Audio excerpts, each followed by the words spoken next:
All right, ladies and gentlemen, welcome back to the Deacon Hoover Radio Network. As always, my name is Adam, unless I get it legally changed. But with me is the man, the myth, the Deacon of Real Estate, Alex Deacon. Alex, what's up, brother? Alex Deacon here. What's up? Alex Deacon over here. What's up? What's up? So, Alex, as we're having fun tuning back into some old memories today, as we keep going back, what did you want to talk about today, good sir? What's up? You remember that commercial? I do. I love that commercial. What would you like to talk about today? I would like to go back to my roots. Talk about riches and niches. Bitches. Ooh, riches and niches. Okay. Investment. Actually, a woman who works for me, Bonnie, came up with that, and I liked it so much. Riches, not the bitches part, but the riches and niches. Investment strategies. And we do a whole 2-hour session on this, but we're going to squeeze in 10 minutes or so about riches and niches. Sounds good. So talk to me about it. Talk to me about what riches and niches, what kind of investment strategy this is. Say it like a homie would say it. Riches and niches. You're so white. I'm still horribly. Don't ever do that again. Never. Okay, so riches and the niches. Okay, we're going to do some riches and niches. There are so many niches in real estate, right? You can do anything from wholesaling, which is buying something, not even ever taking ownership of it, just getting it under contract and selling it or assigning that contract to someone else. That could be your whole investment strategy. In, out, I'm not even taking ownership of anything. You can be into buying shopping malls, building condos, doing developments, buy and hold land banking, like buying and holding land and hoping it's going to appreciate. So many different niches. I'm going to talk about the niches that I know the most of, and just to let you know, I only do a few of these. So, again, it's probably best you focus and do just one niche. But if you want to do a couple, sometimes they do cross-pass and they do crossover. Okay. The first one that most people can understand is very simple, is a buy and hold long-term strategy, right? So there's a buy and hold short-term strategy and a long-term. Long-term is real simple. First of all, you must remember this. Long-term strategy is typically tomorrow money. You're not going to see that money today, or not even tomorrow. You're going to see it like years down the road. That's long-term. You buy the property, you manage it, you rent it, you watch over it, just like a baby. You got to take care of that. Then that kid grows up to be a teenager, and then at some point you send them out on their own, and they flourish. And that's what your investment's going to do. But it's a long time between the time they're born till the time they're out of the house and fending for themselves. That's a long-term strategy. Short-term is, you can have a short-term rental strategy also. Long-term might be 10 to 20 years. Could be 30 years. Could be long-term for someone could be 5 to 10 years. Okay. Short-term would be, in my opinion, like 1 to 4, 1 to 5 years. So you're going to buy something on short-term just because right now it's a good deal. You don't want to buy and hold it all that long because maybe in that particular market you see some indicators that are going to cause the market to go down. And how do you know that? It's almost impossible. But I'm just saying you have like a short-term strategy thinking that I want to get in and out of this because I just don't know. I don't like the way the neighborhood's trending. So I'm going to get into this.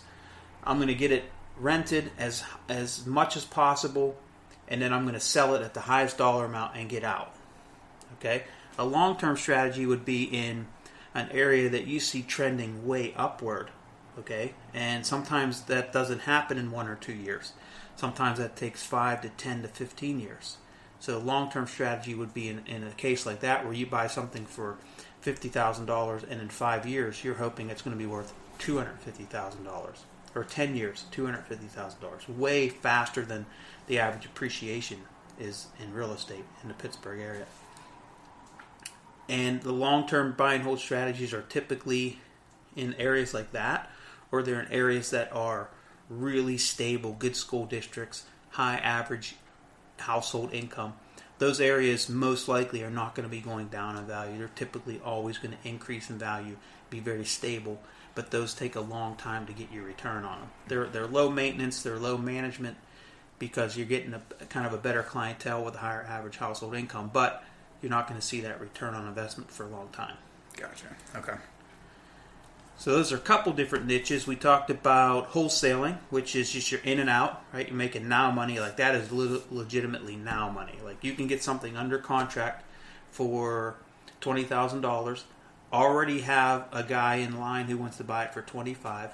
You assign the contract to that person. You make $5,000. You don't own the property. You're done in 30 days. Over. Okay. Obviously, everybody's heard the term flipping properties. That's where you buy something, rehab it typically. The uglier and smellier and dirtier that is, the more money you can typically make. Like, I'll never forget this. Every once in a while, my mom goes with me. She's 88. She likes to get out of the house. So I take her on these little excursions. Because she's just bored. She's excited that I want to spend time with her, so I just, we go for a ride and we look at some of the projects I got going on.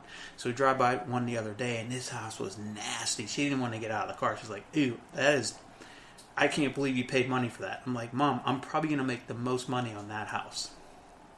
And that's the way it is. You're going to make money on the ones that are the ugliest, smelliest, dirtiest, nastiest.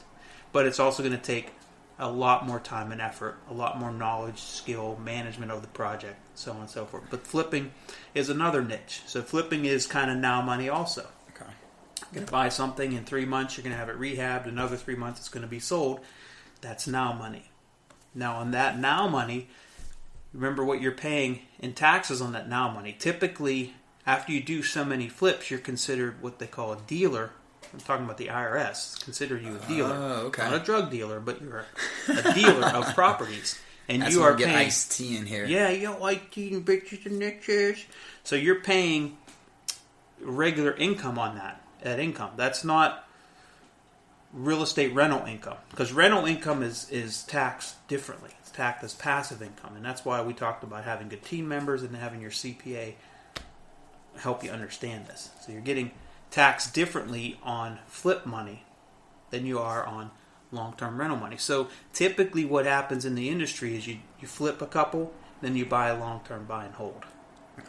That's what you see a lot of. Some people just flip. They don't want anything else to do with it. They don't want to have the buy and holds. But typically that's what I do. I'll flip some properties and we keep some properties. Sometimes long-term, sometimes short-term.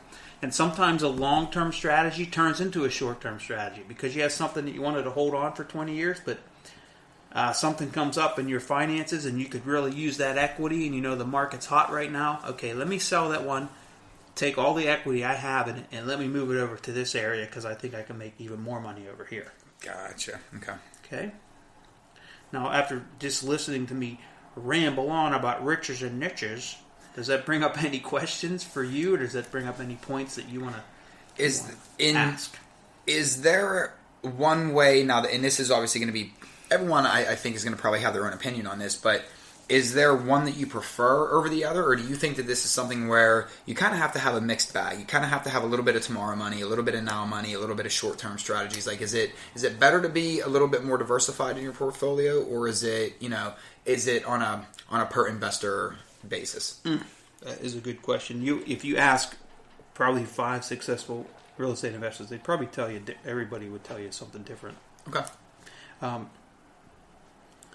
That's why I bring those questions up. No, it's a great question.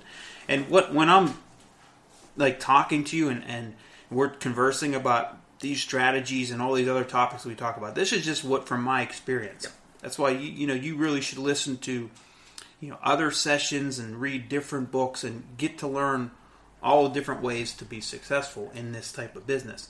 Some folks will tell you just to focus, and I know you can't go wrong by doing that. So focus, whatever your business model is. If it's just flipping, become super, super good at it, and don't do anything else. Okay? So you can find a way to take that money and shelter it. You can shelter that money. You don't have to shelter it through real estate. I'm talking about shelter from Uncle Sam taking all of it. Right. You can shelter it by investing in, you could buy real estate in what's called a self-directed IRA. So you could buy real estate in an IRA, not pay any tax on that gain. It just keeps rolling over, just like an IRA does. So you pay no income tax on your retirement account. Oh, wow. There are certain limitations and such, and it's not that easier said than done, but it's done all the time. So you don't have to shelter, you don't have to flip properties and own long-term buy and hold. You can flip properties and shelter through through life insurance and through SCRAs. I'm sure there's a bunch of other ways you can do it. Interesting. Good to know. Yeah. Land banking land banking can be very dangerous, and you have to have typically some big pockets to do that. Not necessarily, you don't have to be like, super wealthy, rich to do this, but there's a couple different ways to land bank. So I could buy probably 20 lots in an area part of Pittsburgh for $500 a lot. Okay, so what? So what am I going to get for that? I'm going to get a lot worth $500. It's probably not even worth $500. Who wants to buy it? Right. The neighbor would be a good buyer, right? Mm-hmm. So let me sell it to the neighbor. Well, if it's such a depressed area, those neighbors don't even have $500. They don't have $50. Right. So you can go ahead out and buy 20 lots, but just remember, you're going to pay taxes on those 20 lots. If you buy 20 lots that are $500 each, that's $10,000. You have to outlay. You're going to pay taxes on that property every year, even though it might not be much, and you're going to potentially have to have that maintained and grass cut, because you will get fined from certain municipalities because the grass is high. Yeah. So, and plus you have someone could slip and fall or something like that. You have to have insurance at some point, some sort of umbrella coverage. So, and some people will land bank, and I think it's a good thing to do, but you have to understand the risk involved with land banking. And some people who have really deep pockets will buy 5,000 acres somewhere, and they'll sit on it because they see the gas and oil industry coming to that area or something like that. Something maybe 5-10 years. So land banking is not something that I would recommend someone to get started in doing that. It's too speculative. There's more risk. I always get asked about what's the difference or what's the advantage of multifamily versus single family. Well, multifamily is you're getting more properties under one roof typically, right? Mm-hmm. So it's real easy to figure this one out. In most cases, it's better to buy multifamilies than single families because you have one roof. You typically have one foundation. You have one main sewer line. For single families, you have 10 single families, you have 10 roofs, you have 10 sewer lines, you have 10 furnaces. Right. The problem, or the pros and cons are, the pro of multifamily is just what I explained. The con is trying to find those properties is very difficult because everybody wants them. Okay. So they're hard to find priced right and where they cash flow. Whereas single families, you can find them more prevalent, you can find them much quicker, and you can accumulate single families a lot quicker than you can multifamilies. So, again, which direction do you go? Right. Like, I'll buy both. I'll buy multis, I'll buy singles. I will do flips. I don't do much wholesaling. Every once in a while, if I get too many projects going on and we have a home for a project that we don't want to do but someone else can make money on, we're going to sell it to them.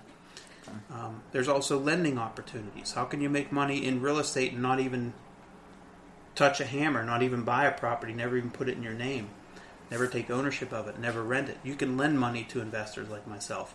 So I have many private lenders that lend me money, and I pay them anywhere from 8 to 15%. It's a pretty good return. I use the money short term. I make a whole bunch of money off of their money. I pay them back. They're happy to re-lend it to me. Gotcha. Okay. Gotcha. Very good. Very good. So, now, out of all these, which rich niche is your favorite, bitch? Oh, whoa, show like homie. that. Homie, don't play. Had to throw that in there at the end. That was good.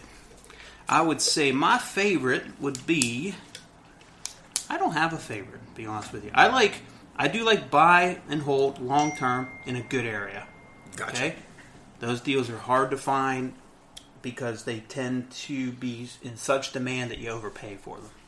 I like flips. Okay. What I don't like about flips is the amount of taxes you pay on that money.